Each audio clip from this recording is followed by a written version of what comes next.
we're really pleased to be doing tonight. And before we start off, I'm going to hand over to Paul Van Zyl, who is the co-founder of the Conduit, for a few words. So I'm really going to say just a few things because there is some special emotional resonances for me about this event. Firstly, I come as a South African. I come from a country which had a revolution, was arguably forgotten for a while, is possibly being resuscitated as we speak.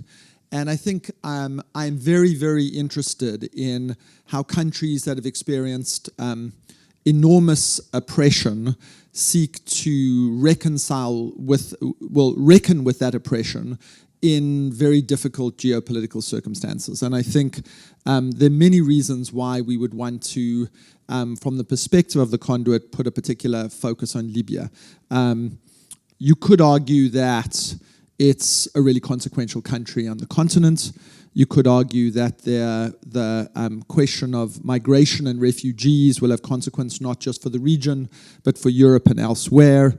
You could talk about the geopolitics of a range of proxy wars being fought in and around Libya. You could talk about natural resources and their effect both within the country and beyond. And then I think, and most fundamentally, you could talk about civilian populations, ordinary people finding themselves in the crosshairs of not just past oppression, but a very, very difficult and complicated moment. And so I'm really looking forward to this conversation. On a personal note, Hisham is one of my dearest friends. So I'm declaring that in advance. And you're in for an enormous treat listening to him. Ian Martin used to be my boss at the International Center for Transitional Justice. Poor man having me as a direct report. But a really, really important person in the human rights movement globally, Secretary General of Amnesty International, a very important figure in the human rights movement within the UN, and a person who has always been distinguished by being very uncomplicated by his commitment to human rights in complicated settings. So we're very, very lucky to have him here as well. And ELHAM does really important work and difficult work in a place that risks sometimes being forgotten, but which is a place of real consequence, and it takes real courage to continue to fight and draw attention to these places. So I commend her to all of you and listen carefully to what she does, to what the organization does. Very, very important work. Okay, thank you all for joining us this evening. Thank you, Paul, for hosting us and for the very, very kind words that you said. And thank you, Emmanuel, and the entire Conduit team for your utter patience in this process. You have been a saint with all our requests and questions. I want to take a brief moment to just say a little bit about what Lawyers for Justice in Libya, which is the organization I represent, does. And then I was going to set the context of what we're discussing, but I do not intend to take much of your time myself. So I work for Lawyers for Justice in Libya, and our work is focused to promote justice and the rule of law in Libya, primarily through a human rights-based approach and a very victim-centered approach, which makes our work, and especially those of my colleagues and affiliates that we have in Libya, very dangerous. We use advocacy, we use outreach, but we also use strategic litigation and accountability mechanisms and quite a bit of research.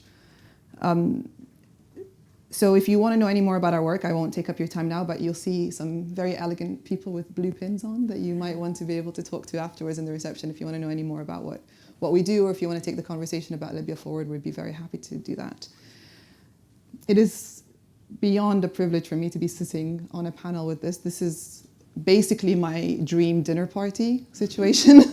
And so I will not treat it as that. I will remember that you guys are here and will try to involve you as much as I can, but I have to declare upfront as well that this is literally the what's your dream dinner party situation. Before I introduce them more and hand over the microphone, I just wanted to do a little bit of context about why this event came about, and when I sat down with Paul to think about what would be useful to the Conduit membership, where we got to. So the last 2+ months in Libya, we've seen a heightened level of fighting with the approach on Tripoli by General Khalifa Haftar and his army. That has been sort of the focus of the narrative on Libya with that has reemerged a little bit on the media, and we saw some renewed interest in Libya, which is welcome, but the narrative itself has been rather problematic. We've seen a lot of the language around a strong man or the stabilization or a security-first approach. And I don't think that these events are the catalyst for that narrative, but actually the events are the result of that narrative that we've seen in Libya, where all the solutions that have been proposed for the last 8 years, and actually for the 4 decades before that, are very much about a security-first narrative and very much about a strongman solution. And the danger we see is that that comes at the cost of human rights, that comes at the cost of rule of law, and also comes at the cost of genuine long-term institution building, reform, and a proper sort of a genuine and long-term stabilization for Libya. And why does that matter? Because of all the things that actually Paul mentioned about the implications that that this event has on people in Libya, but also on people around Libya. We've seen a further example of proxy wars or remote warfare with the new actors in this field, the Gulf states, Turkey, Egypt. And I think it's worth taking a moment to think about that and how you deal with that dynamic with the sort of the same concept of proxy wars, but new people. We have also seen the cost to human life of people in Libya, but also to the migrants going through Libya that are trying to go through Libya or in fact being returned to Libya. And also what makes this, I think, an interesting sort of case study is the fact that Libya is a situation where there are no legitimate actors. All the parties that are involved in the conflict at the moment are not legitimately, legally constituted under domestic law. And so that raises a lot of questions on what we do as the international community when we engage with an internationally recognized body that actually is not legally constituted. And also I think it's an interesting test case for the ability or perhaps inability of UN institutions to deal with these issues. So I'm hoping that today will be a nuanced, I know that today will be a nuanced, reflective, and a very sort of forward-looking conversation about sustainable and long-term solutions to the Libyan situation. So not too much to ask of you guys. So on the panel, you will see that Rawia is not here. Rawia is one of our incredible activists in Libya. She has been working relentlessly for the last 2 months, documenting all the violations that she could get to within driving distance of, and speaking to some people that have been through really horrendous stuff. She had her visa declined by the Home Office. And if you want to talk to me about my feelings about that, I am very happy to do it. But the reasons that were given were not only gendered, but also phenomenally culturally patronizing, I would say. So I'll quote that it said, you are 37 years old with no dependents. You live with your parents. You have no assets. Basically, therefore, your life in Libya as a woman is so dismal that, of course, you're coming to the UK for asylum. And I find that it's really problematic that that's actually the way that people are addressing legitimate applications. So she has sent me what she wants me to say, and I will read it out so that she is not absent from this conversation, even if she's not here. And I'll hand over in a minute to Hisham. Hisham is obviously known to everyone in this room. He is the author of multiple books that really tell the story of Libya and probably introduced more people to the Libyan situation than many politicians or activists could dream of. His latest book, and my personal favorite, The Return, gives me goosebumps just even thinking about it. And I'm so grateful that you are here today. Ian Martin is a personal hero for his absolute relentless commitment to human rights. His CV is frankly ridiculous. I won't go through it, but perhaps the most relevant element for today's discussion is that he was the first special representative to the Secretary General of the UN for the mission to Libya in 2011. And so I know we'll get insight into perhaps the more optimistic days of the Libyan revolution, but also what's happened since. You'll later hear from George the poet, who is saying he's a spoken word artist and an activist is just words, because what he does is beyond that. It is incredible. And if you have not heard him perform, I would suggest you guys prepare yourselves, because it is something otherworldly, I would say. And I know you'll all go home and download his podcast, but please start with episode 7 first. So I'll hand over to you, Hisham, if I may. Thank you. Hello, good evening. I'm really delighted to be here on several counts.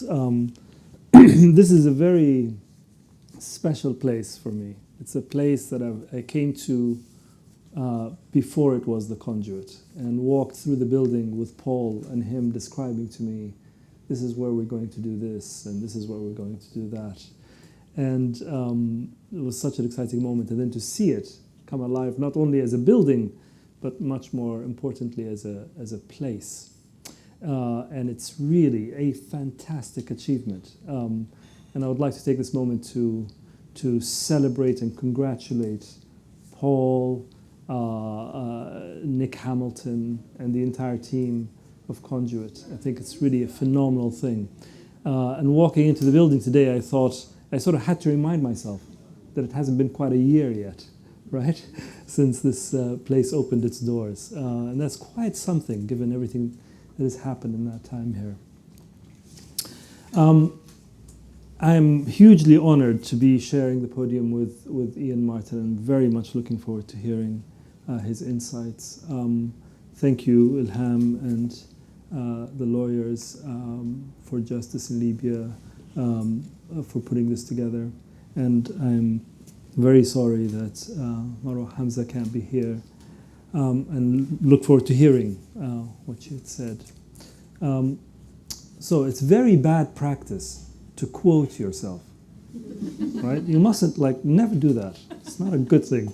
It's even worse practice to quote someone quoting you. It's like,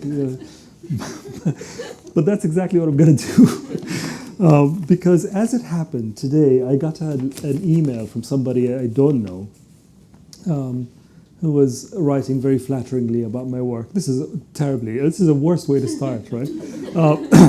But she quoted something to me that went right to my thoughts about this evening.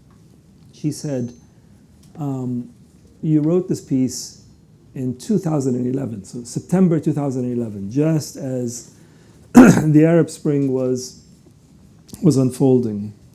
And I'm going to do it. I'm going to read you those lines. The Arab Spring is a powerful and compelling response not only to an age of tyranny, but also to the remnant chains of imperial influence. The final outcome, if there ever is such a thing as a final outcome in history, of our revolutions remains unclear. We might not succeed in building a better future, but no one can question the authenticity of our desire or how much we are prepared to sacrifice for the opportunity to gain self-determination, dignity, and justice. And what occurred to me when she wrote me those words is how I would probably say exactly the same thing now. That, in other words, I think the moment is very different, but the sentiment is similar. And the difference in the moment is what struck me. One of the ways I would describe it is that I think the present moment, and I'm speaking specifically about Libya, but I think a lot of what I will say here would go for Egypt, would go for Syria, would go for Yemen, would go for Tunisia. Not to add to that habit of generalizing all of these revolutions, because I think each one is distinct and circumstances are different. But in this regard, I think they do share something genuine, which is that this moment right now seems to me an invitation into complexity. It's a moment where we have lost those exuberant simplifications that we had to engage with immediately at the revolution. I think most revolutions do that, you know. You need the passion. You need to rally people And to do that, sometimes revolutions do oversimplify not only the problems and the causes, but also their projects and their aims. So we had to simplify a revolution under a very basic slogan, down with the regime. No, that's what you heard in Egypt, that's what you heard in Damascus, that's what you heard in Tripoli and Benghazi. And I think what I'm noticing now in the countries that I know well, right, in Egypt and in Libya, what I'm noticing is that those activists that were part of that movement have divided into two camps, at the risk of generalizing. One that is really bitterly feeling the sense of defeat. And I think, sometimes I think that actually one of the purposes of living a life is where words turn from being symbols of meaning, things that you look up in a dictionary, to things that you really know. So, you don't know what it's like to fall in love until you fall in love. You don't know what it's like to have your heart broken. That phrase, broken heart, means nothing until it really has happened. And I think the word defeat, I feel that with it, given what's happening now. And there is certainly a good group of people who gave a lot of energy and a lot of passion to these revolutions, who are feeling and understanding the depth and power and misery of defeat. But I also see another group that is approaching this moment with a maturity to sort of say, well, hold on. Okay, we did need that sense of abandon and that sense of enthusiasm, but now perhaps we need to approach it with greater complexity and greater intelligence and a much more involvement into the historical patterns that have led to this present moment, together with how the powers that we were trying to demolish instigate and express their influence in society. And this very much has happened in Libya, I think. So by an invitation of complexity with Libya, we have to really understand what it is that we were trying to fight. That you have power structures in Libya that run much deeper than the state, or much deeper than the apparent structures of the state. But you also have something else that I think complicates it and aggravates all the troubles in Libya, which is that it's a country that for a very long time has been the subject of the will of others, of other countries, of other powers, of neighbors also, right? And this you see very much now. There's an irony in Libyan history in that you have had two really main Libyan leaders since independence. You had King Idris and then you had Gaddafi. And the irony is that King Idris was famous for the brevity of his speeches, and Gaddafi was infamous for the lengths of his speeches. And King Idris, when he inaugurated the first oil well in 1963, gave a very brief speech in which he said, and you have to remember that in 1963, Libya was a very poor country, right? A country that couldn't afford to open an academy, right? It had to borrow or take donations in the form of teachers from Egypt, right? So it's a country that really wanted oil, really wanted that oil. Yet, when the first oil well was discovered, King Idris said, I don't know if this is going to be a blessing or a curse. Let's hope it will be a blessing. And I think history shows that that question is still suspended. It's not clear to me whether it's a blessing or a curse. It has excited the parasitic instincts of superpowers, but also, again, of neighbors. So by invitation to complexity, I mean that too. In a sense, this event here today, we are talking about Libya, but I think we're also talking about how Britain and America and Europe and Saudi Arabia and the Emirates and Egypt and Russia are thinking about Libya and how they are putting their weight consciously or subconsciously, right? Intentionally or not, behind certain forces in Libya, more oftentimes intentionally. And so the other thing that I think, the other thing I mean by an invitation into complexity is that Libyans, perhaps not unlike others, but maybe a little bit more than others, I'd like to think, not particularly good at engaging with the traumas of their history. Very particular traumas you have in Libya, because you have the Italian colonial experience was particularly violent. You know, Italy, to subdue the resistance, killed 45% of the population of Cyrenaica, a fact that is very little known in the world. And so we have so much, anguish from the past. And then we had the Gaddafi experience, public executions in the 1980s, people left hanging in the streets until their bodies rotted, so as that be, according to the dictatorship, a sign of their ill character, right? And traffic diverted so as you drove by those scenes. All of this is very difficult to talk about in Libya. People don't talk about it for obvious reasons. All countries are susceptible to national psychosis, and we've had our share of that. Yet, of course, as Paul Van Zyl would tell you, but and the experience of South Africa, not dealing with the past guarantees the repetition of the past. No, and so this is another thing by what I mean about an invitation into complexity.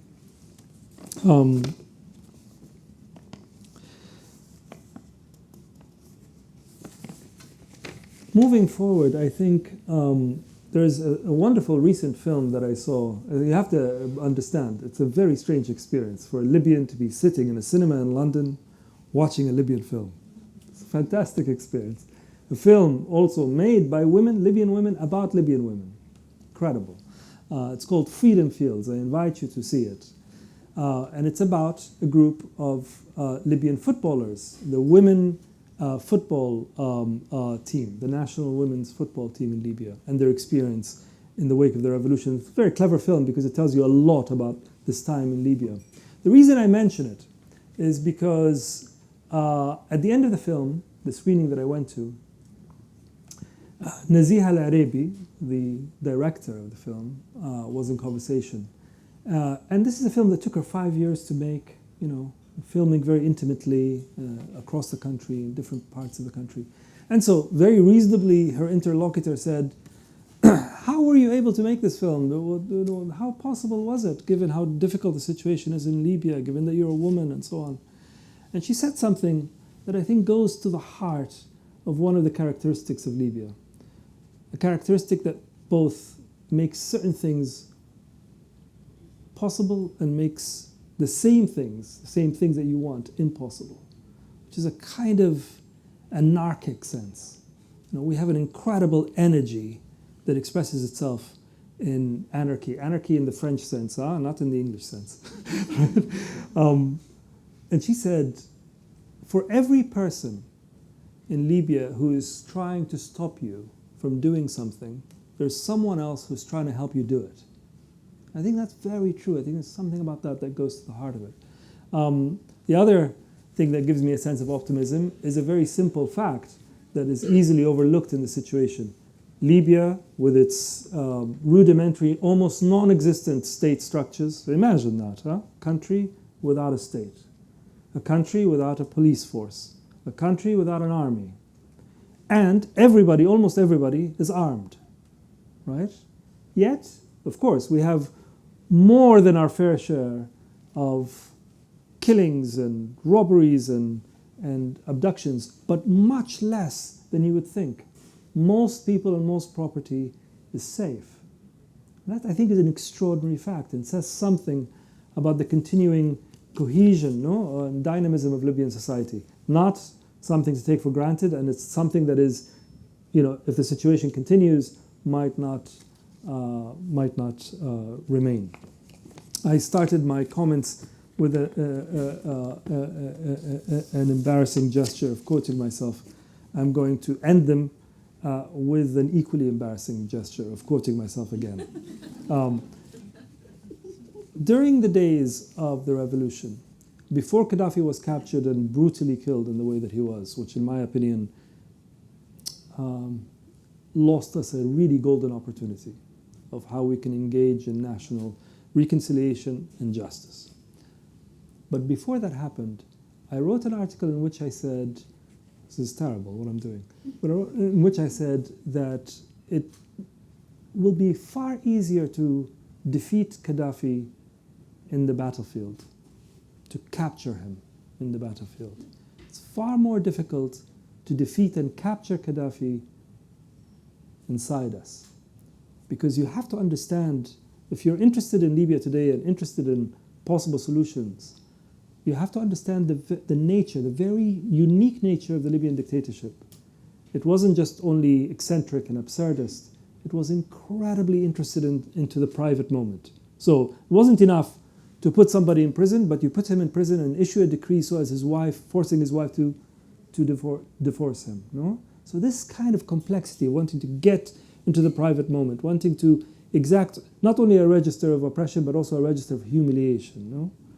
This is a very, very complex state in Libya, and it has marked us very deeply psychologically and emotionally, I believe, much more than we like to think.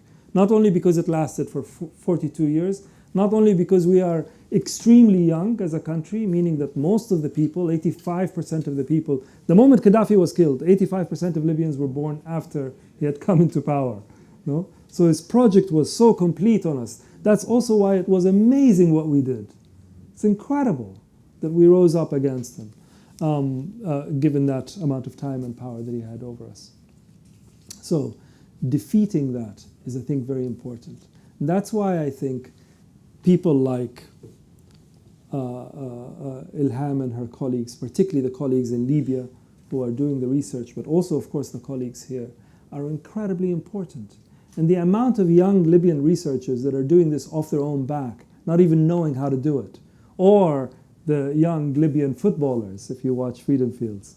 What's wonderful about all of this is that it really shows you that the vibrant spirit of freedom, of wanting dignity and justice in Libya is very, very strong and needs to be supported. The things that don't help is silence. It's very difficult to get the Libya story into the news because there's nothing really, you can't do it quickly. It's complicated. Just like now, I'm sure I've gone over my 8 minutes. It's very complicated to do the Libyan story quickly. And therefore, this engagement with it, that is subtle and complex, is really, really required. And anything you can do to support that would be just wonderful. Again, not only for Libya, and not only because Libyans, like everybody else, is your brothers and sisters, but also because more likely than not, the country that you're from is somehow involved in this story.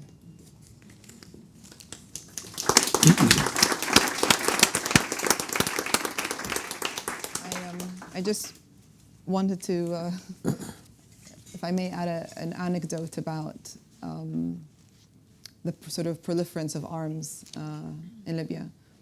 One of the first workshops we did on training civil society in Libya was in September 2011, so even before Gaddafi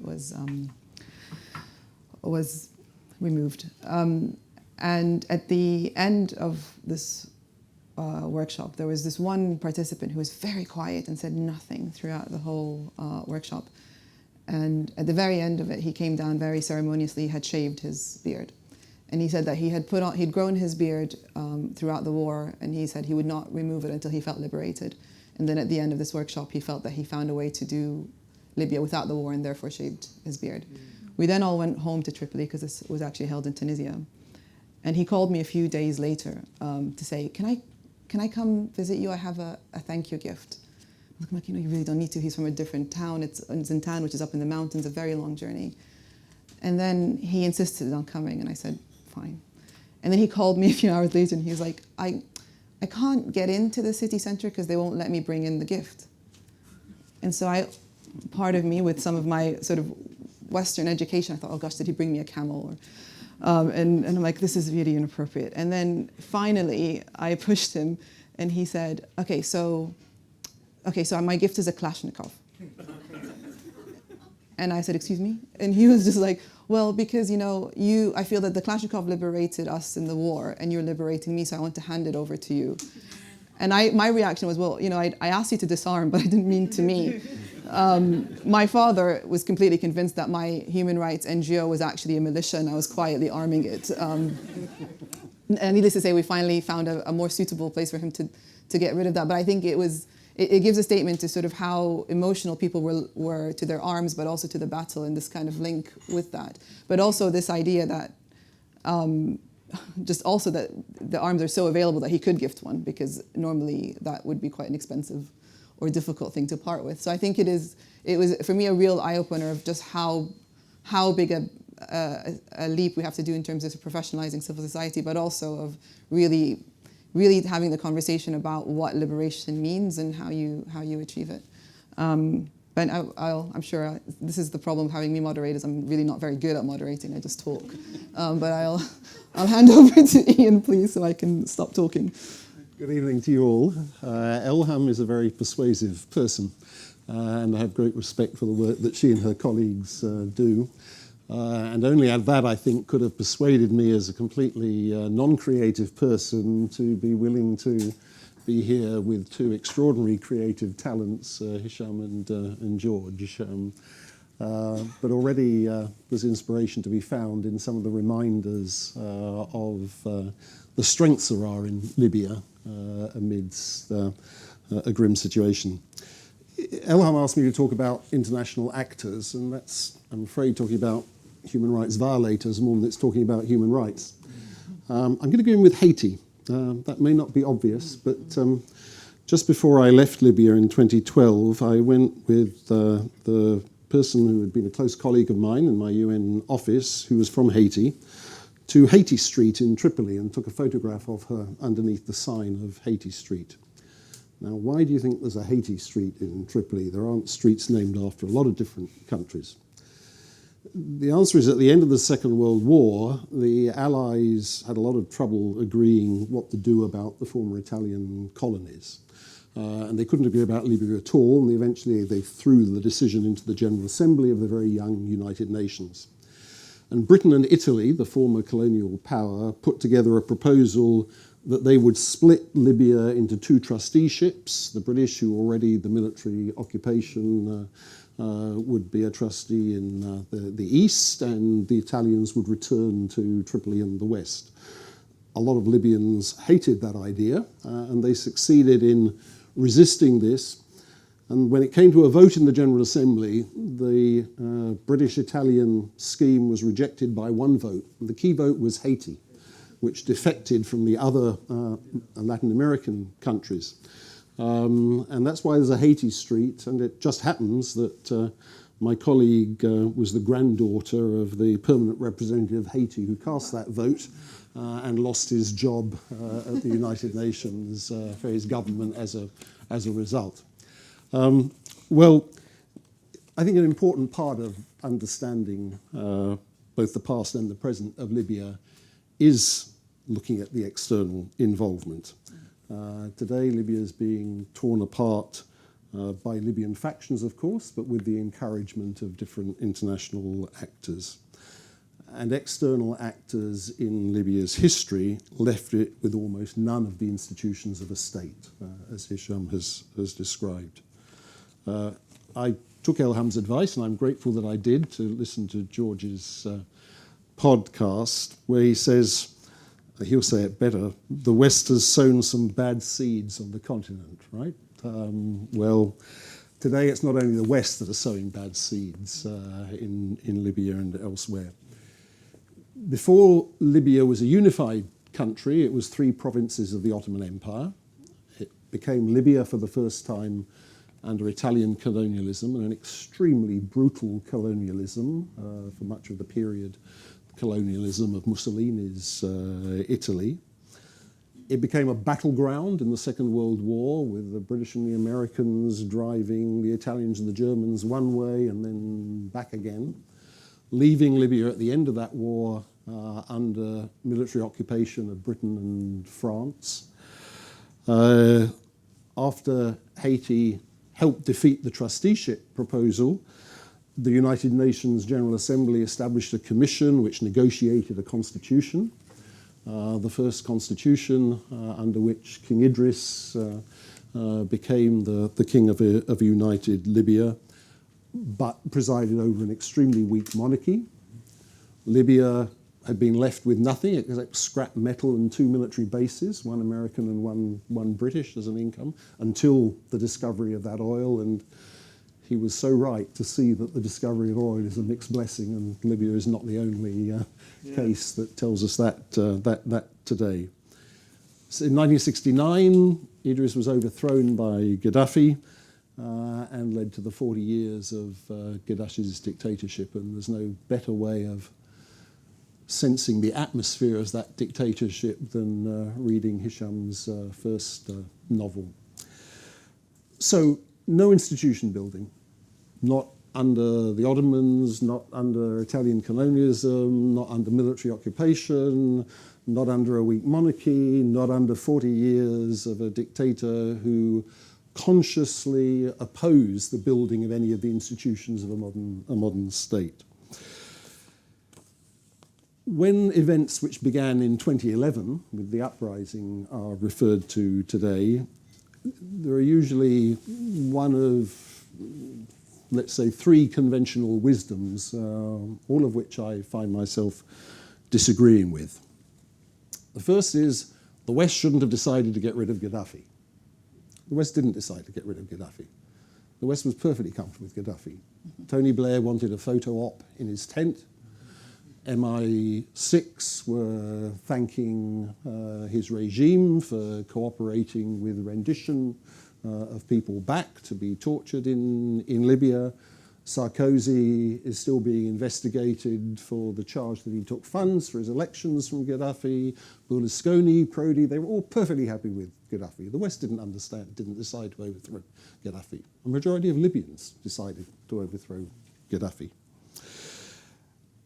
The West then intervened when Gaddafi was violently repressing the beginnings of that uprising, and specifically when militias under his son were advancing on Benghazi. And none of us can say exactly what would have happened if they'd got to Benghazi, but I think something very nasty would have happened in Benghazi. So I say that not to justify the whole of what NATO did in 2011, because there's a criticism that I do very much agree with, that operation, which was mandated by the United Nations Security Council to protect civilians, became an operation to bring about a violent end through regime change. And we shall never know if the UK and France, as leading interveners, and the others had instead genuinely sought a mediated outcome, and the African Union, which had influence with Gaddafi, had put pressure on whether there could have been a peaceful outcome. Maybe not, but we shall never know, but that's not what happened. The second conventional wisdom I'll put in the mouth of a man I respect, Barack Obama, who said his worst mistake was not to plan for the day after in Libya. Well, the implication that comes from that, the people who take that point of view think that there should have been a big international peacekeeping operation, stabilization mission, they call it these days. If there's one thing that Libyans didn't want in 2011, it was boots on the ground. They had seen what had happened in Iraq, seen what had happened in Afghanistan, and were wholly resistant to the idea that there would be an international military presence. That's not to say that the international actors couldn't have done more, and in my view, one of the responsibilities that those who built up the different armed groups, the different militias, whether that was the UK, France, Italy, UAE, Qatar, should have used their influence to seek to get them to hand their Kalashnikovs over to ELHAM. But that's not what happened. They largely turned away. The third conventional wisdom is that the international community shouldn't have rushed to hold elections. The international community didn't rush to hold elections. Libyans rushed to hold elections precisely because Gaddafi had denied them real elections for so long. There was an extraordinary determination to hold elections, and Libyans went ahead in Misrata and Benghazi without any international assistance to do that, and insisted that they were going to hold early elections. And I actually don't think they were wrong either, because the militias were not going to disarm unless and until they saw a government which they had helped elect. But alas, the elections that were held surprisingly successfully in 2012 in a surprisingly optimistic mood, despite a lot of security problems, didn't become the basis for an effective government. And before long, Libya slipped into a division between rival governments backed by rival armed groups. So for several years since then, the UN has tried to help Libyans to agree on a single power-sharing government. There's no point tonight in going through that history. The most recent effort was to culminate in a national conference in the middle of April.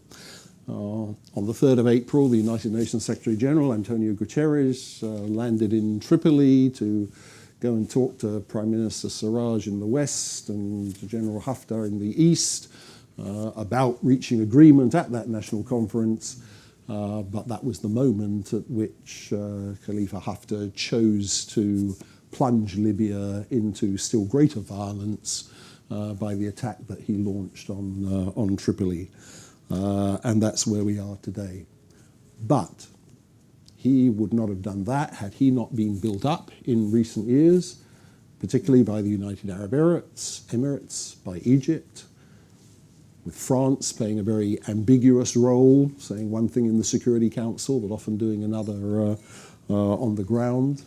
Now that full-scale fighting is on, there's assistance going the other way from Turkey, perhaps from Qatar.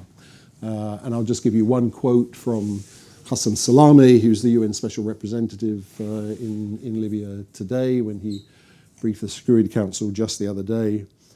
He said, "The violence on the outskirts of Tripoli is just the start of a long and bloody war on the southern shores of the Mediterranean, imperiling the security of Libya's immediate neighbours and the wider Mediterranean region." So what is to be done? The UK was a major player in 2011, as in so many other things. The UK isn't really a major player today, but it is not without some influence, and it also has some extremely dubious alliances with the Gulf states, which, particularly in the relation to the UAE, are playing a major role in the current situation. And while we're talking about our own responsibility, we might turn towards the Home Office as well, because the Home Office has gone from bad to worse in the way that it treats people, and all of us here have a responsibility to insist that I would argue, support the cause for an international inquiry into the state of the Home Office, because the reasons for that have been building up so strongly. But like Hisham, I'd like to end not only by recalling the extraordinary civic activism that there was during the uprising, when people stepped forward to run their own towns in the absence of any state or any security forces, when civil society organizations came into existence. Some of the best work that the mission I headed was able to do in 2011 and 2012 was trying to assist. That's the kind of work that Lawyers for Justice in Libya continue today. And let's also not lose hope. Let's watch what has gone on in Sudan. Let's watch what's just gone on in Hong Kong. Nobody's paying much attention to Algeria, but that too is another extraordinary example of where people, when they're not subject to external interference, are determined to take a say in building a different future in their countries. And while in Sudan that's been set back by the very same kind of external involvement as is poisoning Libya today, the story's not over in Sudan, I think, because one thing that people in those situations seem to have learnt from 2011 is you don't give up at your first defeat. You sustain the momentum. So, like Hisham, I'll end by asking for your solidarity with Lawyers for Justice in Libya, as well as for all of us who are UK citizens to think about what our responsibility is towards the role our government is playing.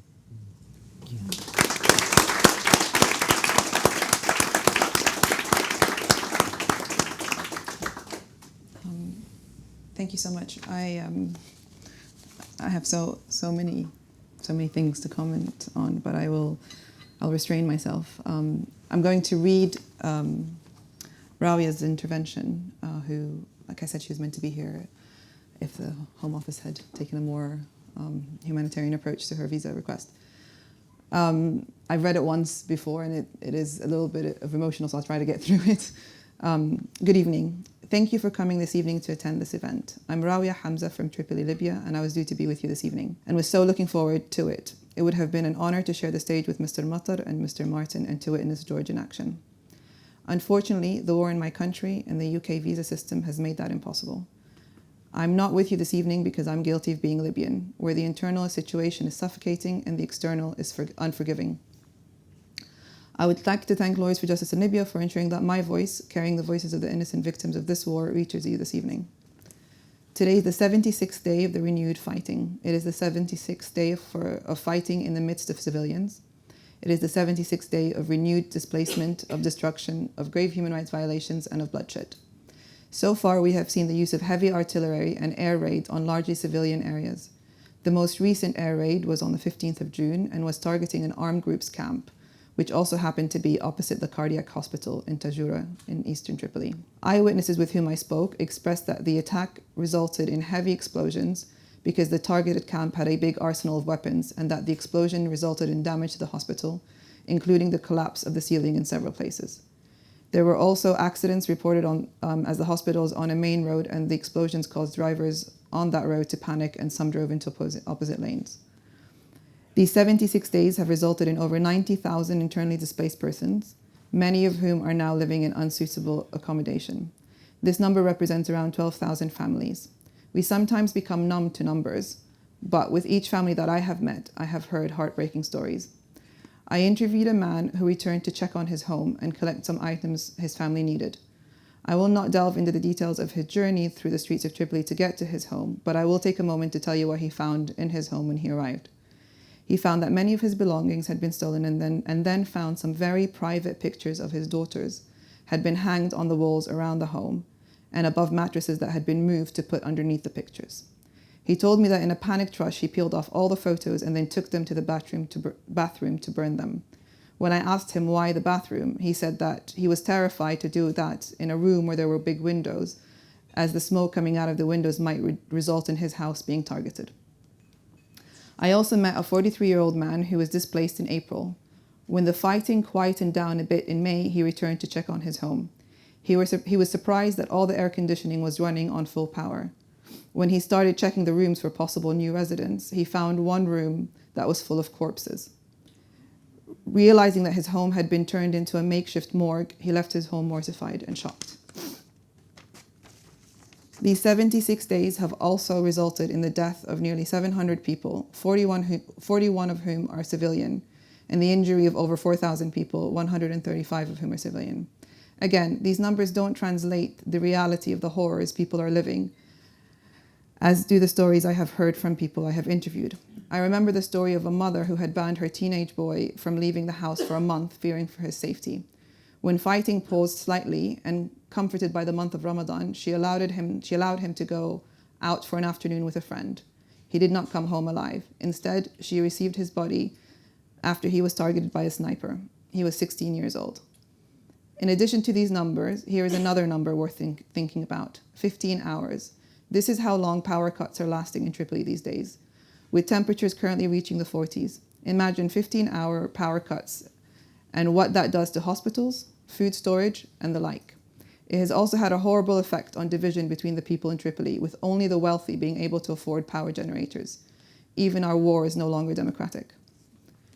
I also want to talk about education. Most schools were suspended until earlier this month. Although some have started again, they are with reduced staff as many teachers have been displaced. Others remain indefinitely closed. And of course, all those families that have been displaced have no access to education. This has been a forgotten story of the last 8 years, where many have had limited access or no access to education. I often wonder what will happen to all those who have lost out on education. What routes to change will they be tempted by? I might share one last story. Last week, my family and I decided to leave Tripoli for a break in the beautiful coastal town of Homs, which is far from the fighting. We were having tea in the evening, and then we all jumped and panicked as we all heard what we believed was the firing of weapons. It took us a while to realize that what we were actually hearing was the crashing of waves. It was then that I realized that even those of us who have escaped physical harm have been damaged in other ways. I went to end my intervention on a note of hope, because despite all of this, Libya remains a beautiful country with many people who believe that we deserve better. And so I'm hopeful that this evening we have made new friends, and that we will also see Libya that is based on justice, social, economic, and legal, and that all of this will not have been in vain. Hope and commitment will get us through this, and thankfully we have lots of both. Thank you for listening, and I'm sorry that I'm not here to thank you in person.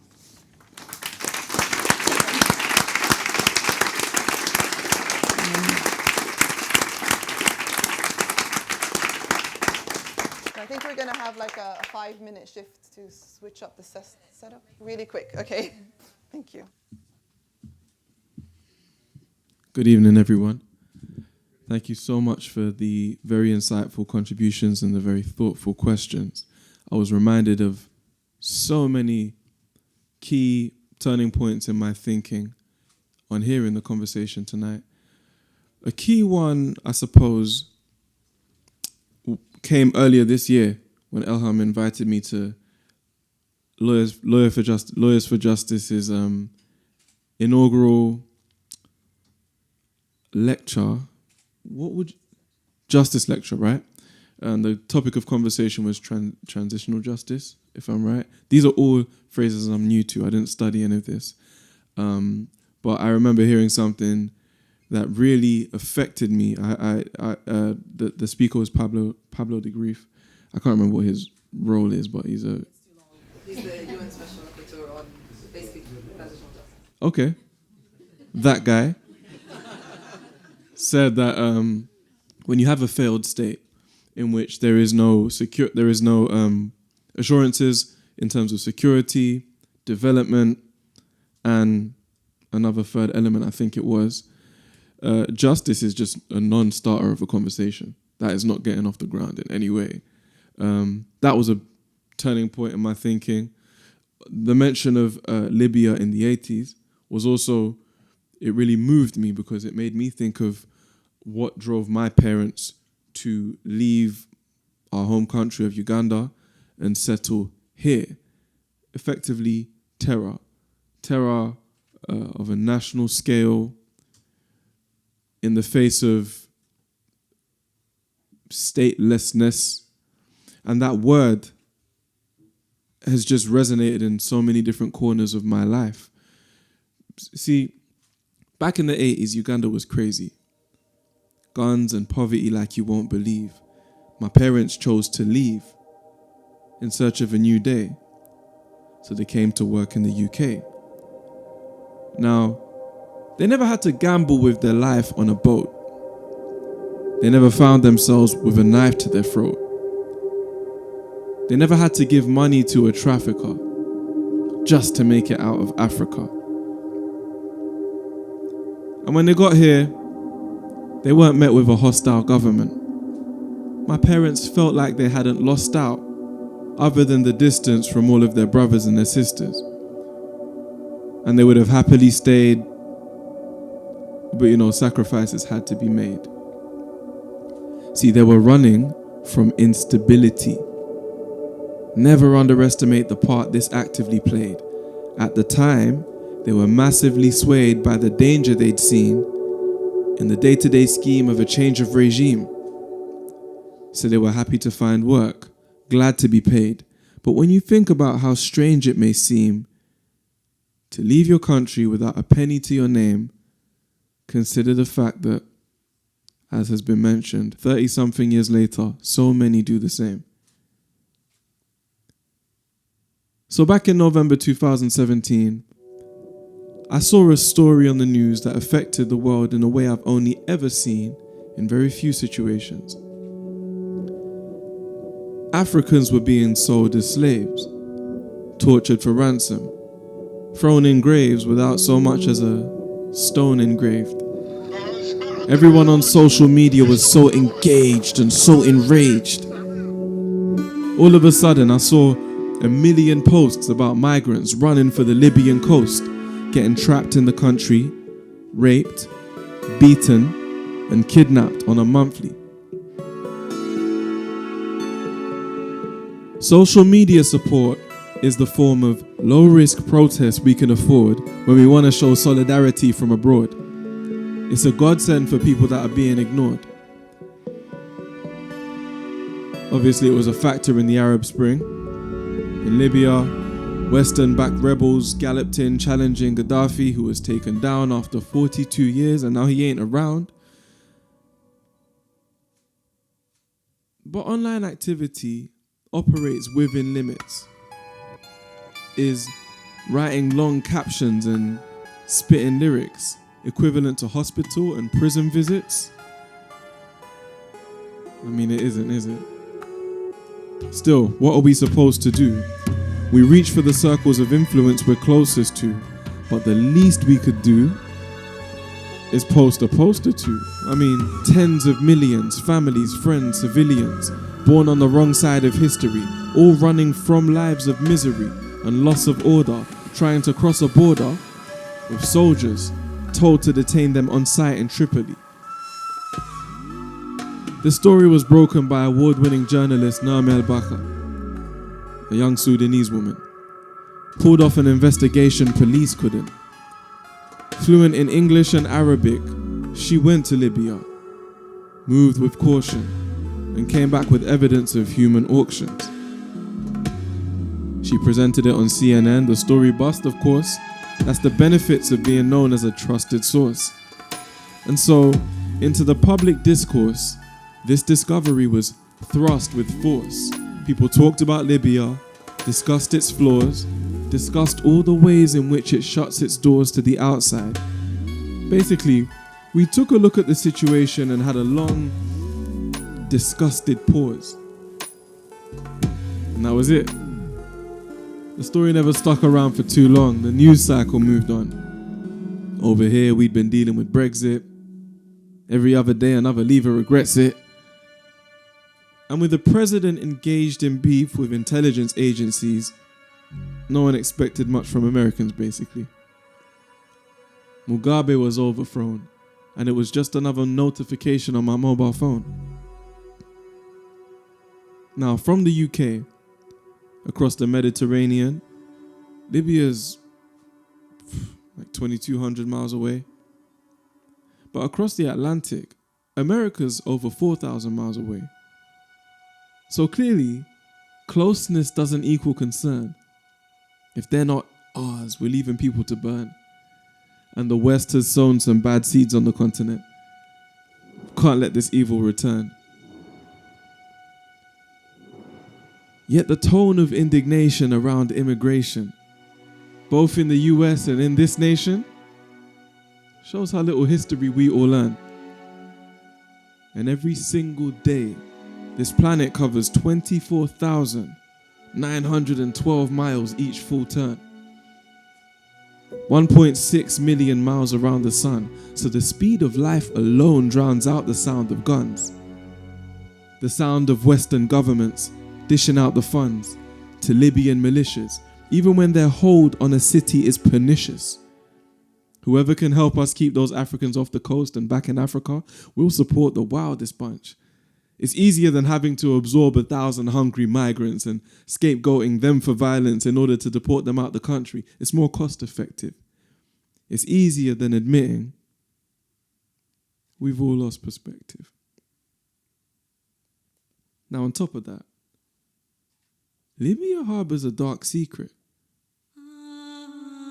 Widespread contempt for black skin, causing limited racial interaction. That's created a space, created an underworld that is easy for migrants and refugees to be trapped in. They just want to make it to Europe, and the Libyan coastline is their closest point. If they can't, maybe they'll send their oldest boy, The risk is better than settling soul destroyed. There's no hope in stagnation. So at least in their imagination, they can see just one of them surviving that Mediterranean Sea. But something happens over that Mediterranean. You go from being someone's baby to an emigrant alien. Arrive at a country with people hating you, even though your situation was never explained to them. We've seen a rise in migrants being demonized and silenced, being penalized, violently illegalized for feeling like there might be a life free of strife where we reside, only to come and realize they have no equal rights in European eyes. And that's the end of the line. When neighboring governments ain't spending a dime, when you're everyone's problem but no one's responsibility. So we can't hold anyone accountable for the fact your life is unaccounted for. No national insurance, no bank accounts. It's like censorship, I swear. They just blank it out. No one wants you here, fam. Get out. And if the sea of angry faces ain't making this clear, well, there's always Operation Sophia.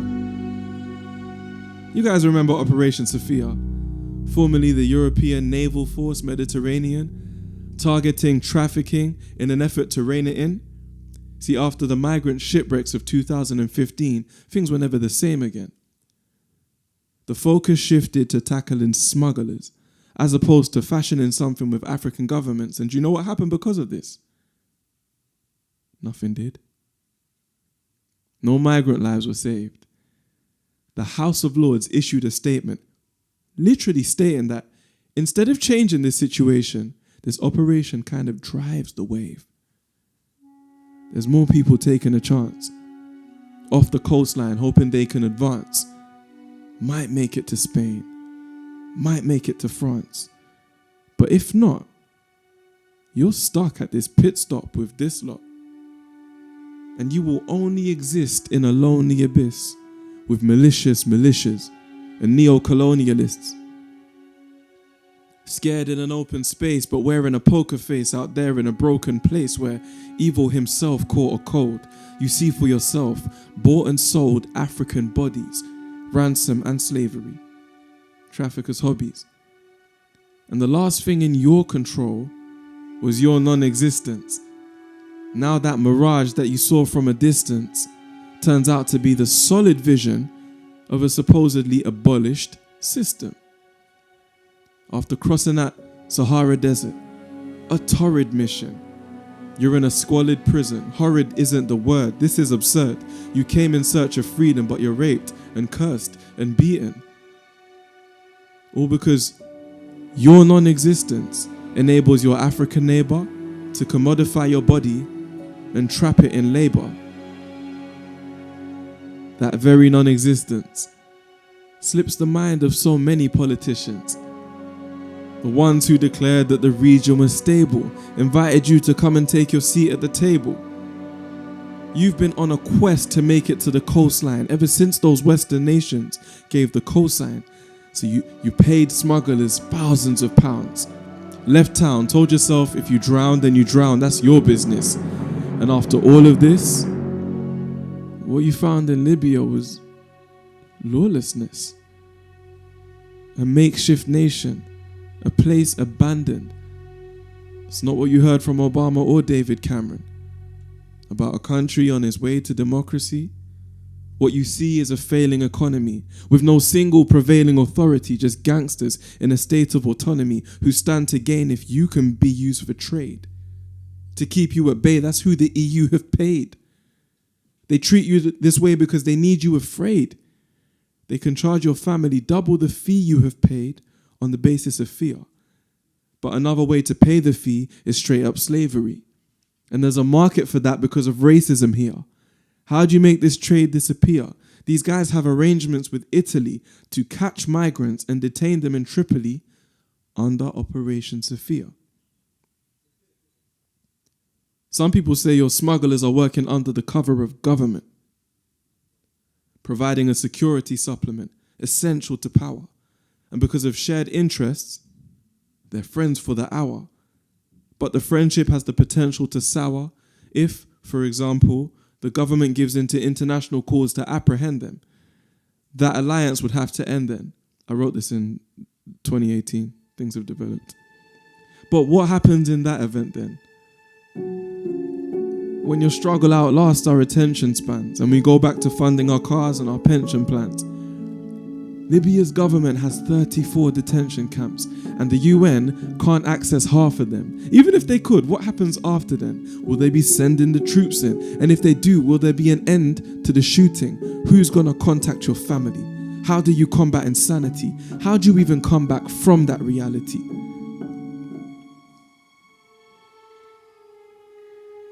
Companionship is a form of leadership, and we're all in need of it. We're all we've got. If your family or friends were caught in this, could you switch that story off? Surely not. Entertainers and the arts can end the failures of the past if artists become advocates and audiences become activists. Everything I do comes back to this. In life, that's what my next chapter is. See, when you speak with conviction, somebody will care. I first met ELHAM when she was working at a company called Rare. They specialized in BAME recruitment. At the time, I was a Cambridge student. I had no idea ELHAM was following my poems, but that's why artistry and advocacy go hand in hand. You reach people without even knowing. 3 months after I first wrote about Libya, ELHAM heard my poem and hit me up. Lawyers for Justice in Libya provide support to survivors via the legal route, which someone needs to do. Because if this was me or you, that's what we'd pursue. And as I've said for the past 15 minutes, these women, these men, these kids are people too. This is what my journey's been leading to, and it's what I've personally been leaning to. A lot of people know me as a recording artist, but I've been taking long to get back to making songs. Because even if my tracks get great responses, a better use of my talent is to provide a service for a higher purpose every time I speak to you. Now, if you can take all that information that we just threw at you, imagine what else we can do. Any emotion you felt listening to me, it's time to start pursuing it. This is what you do with it. Support the people on the justice front line, even if it's just this one time. I want to leave you with this passing thought. As a young Ugandan, I love my country. I was born and raised over here, but I have hopes of going back over there. Uganda, being situated in the heart of East Africa, is a region that is no stranger to coups, no stranger to civil unrest, but for 33 years, we've been under one leader in relative quiescence, let's say. The events of Libya prompted me to write this because they so profoundly disturb my prospects in Uganda, given that we've had this dictator for so long, given that Mugabe's been ousted, Bashir was ousted to the north of us in Sudan. All of these changes happening on the continent are very real, very immediate. And it was an honor, a relief for me to connect with a charity that is so intelligently and doggedly challenging the status quo. So please, support the people on the justice front line, even if it's just this one time. Thank you very much for listening. God bless.